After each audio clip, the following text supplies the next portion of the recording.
তাহলে এখন কটা বাজে শুভায়ন? 10টা 15। 10টা 15। ইন্ডিয়ান টিমের প্র্যাকটিস সন্ধ্যে 7টা থেকে শুরু হলো এবং 10:15 এখন আমরা এই ভিডিওটা রেকর্ড করছি। ম্যারাথন 3 ঘন্টার প্র্যাকটিস, যদি এর থেকেও বেশিক্ষণ প্র্যাকটিস করে। কিন্তু Shubhayan, what exactly is the reason behind যে এই যে 7টার সময় প্র্যাকটিস করা? তুমি যদি দেখো এখন বাজে 10:15, ম্যাচ টাইমিং কখন শুরু হয়? 7টার সময়, 6:30টায় টস, 7টায় শুরু হয়। শেষ কটায় হয়? 10টা 10:30। এক্স্যাক্টলি ম্যাচ টাইমিং যেটা, সেই স্পেসিফিক টাইমে প্র্যাকটিস করেছে। কেননা টিম ম্যানেজমেন্ট, এটা আমি ভেতরে কথা বলে জানতে পেরেছি যে টিমের আসল উদ্দেশ্য আজকে লুনার এক্লিপসের জন্য ছিল না, যেটা রিপোর্ট করা হচ্ছে। টিম আজকে দেখতে চাইছিল যে ground, pitch, practice pitch, centre wicket, outfield, dew, match টাইমিংয়ে কীভাবে চেঞ্জ হচ্ছে, 8টায় ডিউ হচ্ছে নাকি 9টায় ডিউ হচ্ছে, কতটা বেশি ডিউ হচ্ছে সেইটা বোঝা। কালকে যেহেতু আফটারনুন সেশন, কালকে আর বুঝতে পারবে না। আজকে একমাত্র চান্স ছিল to get a hang of, যে কখন কিভাবে পরিস্থিতি পাল্টাচ্ছে, কতটা বল মুভ করছে, কি করছে, এইটা পুরোটা জানার জন্য আজকে এক্স্যাক্ট ম্যাচ টাইমিং যেটুকু ম্যাচ চলে সেইটুকু টাইমে অবধি ট্রেনিং হয়েছে। এইটা হচ্ছে মেন রিজন আজকে। রাইট। অবভিয়াসলি সব শুভায়নের থেকে আমরা আপডেটটা পেলাম why exactly Indian team turned up for the practice session, যেটা স্কেডিউল প্র্যাকটিস সেশন ছিল, যেটা 6টা, কিন্তু 6টার বদলে না করে 7টার সময় প্র্যাকটিস করে। হ্যাঁ, একটা সময় কিন্তু রটে গেছিলো যে চন্দ্রগ্রহণের জন্য নাকি ভারতীয় দল প্র্যাকটিস ডিলে করেছে। শুভায়ন, আরও একটা বিষয় যেটা সব থেকে চর্চায়, সেটা হলো উইকেট কীরকম হবে। আমরা চেন্নাইতে দেখেছিলাম it was a batting paradise, Eden গার্ডেন্সও it was a beautiful wicket, যেখানে 400-র মতন রান হয়েছে। কিন্তু আমরা ওয়াংখেড়েতে প্রথম ম্যাচটা যদি আমরা মনে করি যে এগেনস্ট ইউএসএ, ইন্ডিয়া ইউএসএ, ম্যাচটা কিন্তু ডাবল পেস ছিল, কারণ ইট ওয়াজ স্ট্রোক মেকিং ওয়াজ ডিফিকাল্ট। 77-6 হয়ে গেছিলো ইন্ডিয়া। তো সেই দিক থেকে দেখতে গেলে এই উইকেটটা কীরকম দেখছো? যদিও আমাদের মনে হয় যে it will offer nice pace and carry, এবং ব্যাটিংয়ের জন্য খুব সহজ হবে। ওইটা উইকেট নাম্বার 8 ছিল, এটা হচ্ছে উইকেট নাম্বার 7। এটাতে নেপাল ভার্সেস ইংল্যান্ড ম্যাচটা, যতদূর আমার মনে পড়ছে, ইংল্যান্ড ভার্সেস নেপাল ম্যাচটা এই ইংল্যান্ড মাঠে, West Indies, England West Indies দুটো খেলা হয়েছে এই মাঠে। হ্যাঁ, আর দুটোই হাই স্কোরিং ম্যাচ হয়েছে এখানে। সো দেখা গেলে যেই আগের ম্যাচটা যেটা ছিল ইন্ডিয়া ইউএসএ, পিচ ফেসে গেছিলো, আর তারপর নাকি কিউরেটাররা একটু মানে বকা খেয়েছিল ইন্ডিয়ার ম্যাচে, এরকম ডাল একটা উইকেট দিয়েছিল। So pitch will be rock hard. Yes, আজকে ম্যাচ ডে -2, আর এখানে মুম্বাই এইসব এরিয়াতে হিট ওয়েভ একটা চলছে।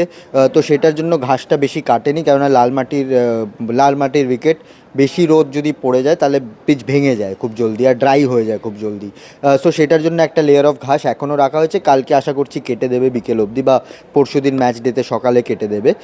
বাট যা বলা হচ্ছে rock hard, red soil wicket, তার মানে ন্যাচুরাল একটা বাউন্স থাকবে, বাউন্সি একটা উইকেট পাবে, আর যেখানে ব্যাটাররা রান স্কোরিংয়ের জন্য মজা পাবে। So it is a batting wicket, batting friendly wicket. আর লাস্ট দুটো ম্যাচে যে টেমপ্লেটটা আমরা দেখে নিয়েছি, সেটা চেন্নাই হোক বা কলকাতা হোক, Indian team have enjoyed batting wickets. বোলাররাও কিন্তু রেস্ট্রিকটিভ কাজ করে দিয়েছে। বাট এখানে একটা চ্যালেঞ্জ হবে, ডিউ আমার মনে হয় না খুব একটা বড় ফ্যাক্টর হবে। সেকেন্ড হাফ অফ সেকেন্ড ইনিংসে একটু ডিউ দেখতে পারবে।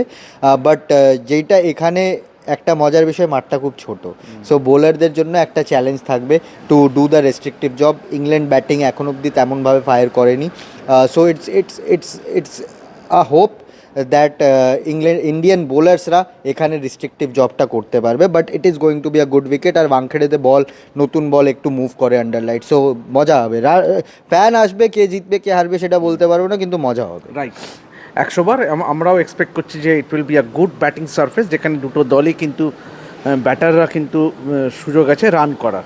অবভিয়াসলি যেটা থার্ড টকিং পয়েন্ট, সেটা অবভিয়াসলি এই মাঠটাই কিন্তু একাধিক এটা মুম্বাই ইন্ডিয়ান্সের হোম গ্রাউন্ড, এবং অবশ্যই একটা বাড়তি আকর্ষণ থাকবে মুম্বাই ইন্ডিয়ান্সের হয়ে যারা এইখানে খেলে বা খেলেছে। যেমন তার মধ্যে অন্যতম Hardik Pandya, he had a long session today, এবং বাকি ব্যাটসম্যানদের তুলনায় কিন্তু হার্দিককে দেখা গেল মানে অবভিয়াসলি ও একটা জোনে আজকে ছিল এবং যেভাবে ও ব্যাটিং করছিল, যেভাবে ও ছয়গুলো মারছিল এবং এক একটা ছয় কিন্তু যে উড়ে আসছিল স্ট্যান্ডে এবং we had to take shelter, কেননা যেভাবে ছয়গুলো আসছিল যে আমরা বাউন্ডারি লাইনের ধারে ছিলাম।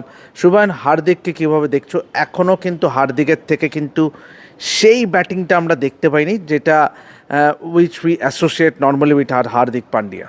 দুটো হাফ সেঞ্চুরি এসছে কিন্তু তেমনভাবে কনসিস্টেন্টলি আসেনি, কনসিস্টেন্টলি বড় ম্যাচে রান এখনও আসেনি হার্দিক পান্ডিয়ার। তো এক্সপেক্ট করবো আর হার্দিক এই মাঠটা জানে। আজকে দুটো স্টিন্টে লম্বা ব্যাট করেছে, প্রথমে একটা ফার্স্ট হাফে চলে এসেছিল, সেখানে ব্যাটিং করলো, তারপর কিছুক্ষণ রেস্ট দিল, অন্য ব্যাটার্সদেরও চান্স দিল, আর তারপর লাস্টে একদম পাওয়ার হিটিং, যেটা তুমি বললে যে মিডিয়া একটা টাইমে পালায়নের দিকে যাচ্ছিল, শেল্টার নিচ্ছিল, কারণ যেভাবে ছয় মারছিল that was with some power.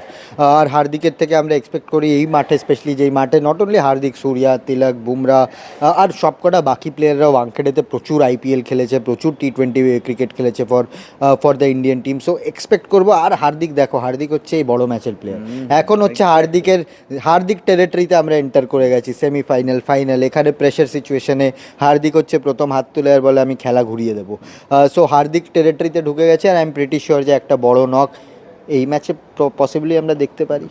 Obviously আরেকজনের যেটা যেটা নিয়ে বলতেই হয় যে সঞ্জু স্যামসন, মানে অবভিয়াসলি এখন যাবতীয় কিন্তু সার্চ লাইট কিন্তু সঞ্জু স্যামসংয়ের উপরে courtesy the knock he played against West Indies, 97 not out of 50 balls. এবং সঞ্জুকেও কিন্তু আজকে দীর্ঘক্ষণ ব্যাটিং করতে দেখা গেলো এবং towards the end in the middle of the batting session তারপরে একবার এলো, সূর্যার সঙ্গে দীর্ঘক্ষণ কথা বললো, গৌতম গম্ভীরও ছিল, again he walked in towards the latter stage, Hardik, Shivam Dube, Sanju Samsung.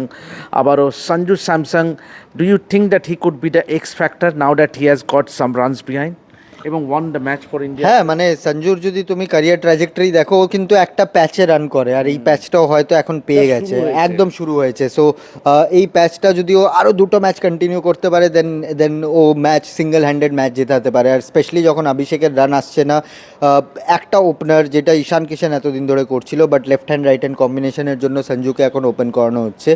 He can disrupt, but Sanju versus Jofra Archer will be a battle to watch out for. Jofra ওকে বাইল্যাটারাল সিরিজেও খুব ট্রাবল করেছিল, জফরার রেকর্ড খুব ভালো সঞ্জুর আগেনস্টে। সো আর বাউন্সি উইকেট হবে। সঞ্জু যদিও পুল শট খুব ভালো খেলতে পারে, স্কোয়ার অফ দ্য উইকেট খুব ভালো খেলতে পারে, but Jofra when has the new ball, he is a different animal altogether. So Jofra Archer versus Sanju Samson একটা ডিসাইসিভ স্পেল হতে পারে। যদি ওই দুটো ওভার কাটিয়ে দেয় জফরার প্রথম দুটো over, then I think Sanju can really make a difference, যেটা তুমি বললে। কিন্তু অভিষেক শর্মাকে কিন্তু আজকে সেই অর্থে কিন্তু ব্যাটিং করতে দেখা গেল না। মানে is it just a conscious effort যে যখন রান যখন পাচ্ছে না তখন মানে বেশি, ওই বলে না যে বেশি যখন হয় না যখন, তখন বেশি ওপরে বোঝা না বাড়ানোই ভালো, মানে অনেকটা খোলা মনে রাখতে চাইছে। আই থিঙ্ক সেম আহমেদাবাদেও সেম করেছিল, 20 মিনিট, দুটো দিন মিলিয়ে 20 মিনিট ব্যাট করেছিল। কলকাতাতেও তুমি অভিষেককে খুব একটা ব্যাট করতে দেখোনি, জাস্ট এসেছিল 20 মিনিট 30 মিনিট ব্যাট করে চলে গেছে। So I think Indian team management ওকে বেশি ঘাটাতে চাইছে না, ওকে বলেছে যে ভাই তুমি তোমার জোনে থাকো, যদি রান আসবে, না হলে না আসবে। বেশি অনেক টাইম কি করে ইয়াংস্টাররা ঢুকে যায় যে আমি 1.5 ঘন্টা 2 ঘন্টা ব্যাট করবো, সেইটা হয়তো করাতে চাইছে না। দে আর কিপিং হিম ফ্রেশ, আর একদম ফ্রি জোন দিয়ে দিয়েছে, তুমি রান করলেও অসুবিধা নেই, করলেও অসুবিধা নেই, তুমি যদি চলে যাও তাহলে তুমি ম্যাচ জেতাতে পারো সিঙ্গেল হ্যান্ডেডলি। এবার দেখতে হবে এই মাঠে লাস্ট টাইম যখন খেলেছিল ইংল্যান্ডের আগেনস্টেই সেঞ্চুরি করেছিল অভিষেক শর্মা। সো হোপফুলি একটা বড় নক যদি দেখতে পাই। একদম আমরা শেষ লগ্নে চলে এসেছি। We have to talk about Surya Kumar Yadav. মানে দুই ক্যাপ্টেন, আমরা হ্যারি ব্রুককে দেখেছি, মানে দুটো ক্যাপ্টেনের জন্য কিন্তু এটা একটা বড় মঞ্চ। বিশেষ করে হ্যারি ব্রুক, আমরা জানি যে হি অলরেডি স্কোর্ড 100 এবং দ্যাট 100 ওয়াজ ভেরি ক্রুশিয়াল।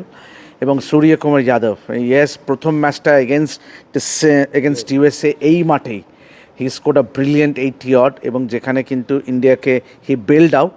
এবং আবারও কিন্তু সূর্য কুমার যাদবের দিকে তাকিয়ে থাকবে গোটা ভারতবাসী।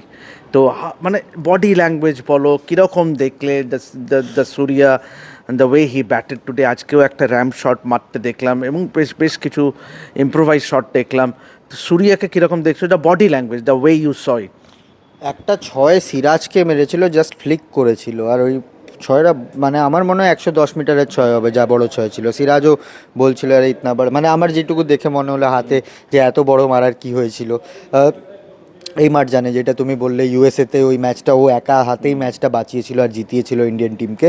আর এই মাঠটাও জানে, মুম্বাই ইন্ডিয়ান্সের জন্য টেরিফিক রেকর্ড এই মাঠে, মুম্বাইয়ের জন্য, স্টেট টিমের জন্য, লোকাল ক্রিকেট অনেক খেলেছে, so this is his ground.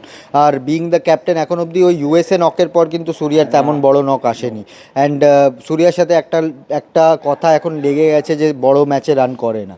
So this is about time যে সূর্যা এমন একটা বড় ম্যাচে যেভাবে ব্যাটিং করলো, এই looked in terrific touch, terrific mood, খুব হাসি মজার মুডে আছে, সবাইকে নিয়ে চলছে একসাথে। But it is about time যে সূর্যা বড় ম্যাচে একটা বড় রান দিক। And what better place then Wankhede stadium, যেটা ওর হোম মাঠ। What better place than Wankhede stadium for Surya Kumar Yadav run করার জন্য। মানে বড় বড় প্লেয়াররা, মানে জাত প্লেয়াররা কিন্তু বুঝিয়ে দেয় তাদের জাত বড় মঞ্চে, এবং এর থেকে বড় মঞ্চ তো হতে পারে না। বিশ্বকাপে, T20 ওয়ার্ল্ড কাপের semifinal, that too at in front of the home crowd. তো আশা করব সূর্যকুমার ব্যাটে কিন্তু আমরা সেই ঝলকানি দেখতে পারবো, এবং it would be a perfect Diwali gift যদি ইন্ডিয়া বৃহস্পতিবার 5 তারিখে ইংল্যান্ডের বিরুদ্ধে জিতে ফাইনালে নিশ্চিত করতে পারে তাদের জায়গা। তো এখন এ পর্যন্তই। শুভায়ন, অসংখ্য ধন্যবাদ। এবং আমি আর শুভায়ন আমরা আপাতত সাইন অফ করছি ওয়াংখেড়ে থেকে। কালকে আবারও দেখা হবে, কারণ কালকে ইন্ডিয়ার কিন্তু অপশনাল প্র্যাকটিস আছে দুপুর 2টো থেকে 5টায়, এবং প্রেস কনফারেন্স আছে আজকে। যদিও ইংল্যান্ডের তরফ থেকে স্যাম কারেন এসেছিলো, সেই ভিডিও আপনারা দেখেছেন। এবং ইংল্যান্ডের প্র্যাকটিস কিন্তু আন্ডার দ্য লাইটস 6টা থেকে 9টা। তো that's the update from Wankhede stadium. এভাবেই দেখতে থাকুন রেপ স্পোর্টস বাংলা, এবং T20 ওয়ার্ল্ড কাপ জুড়ে অবশ্যই আর 2টো মাত্র match, semifinal and the final coverage, যাবতীয় আপডেট পেতে অবশ্যই আমাদের চ্যানেলে চোখ রাখুন। আমি দেবাশিস এবং আমার সঙ্গে শুভায়ন, আমরা সাইন অফ করছি। দেখা হবে পরবর্তী ভিডিওতে। ধন্যবাদ।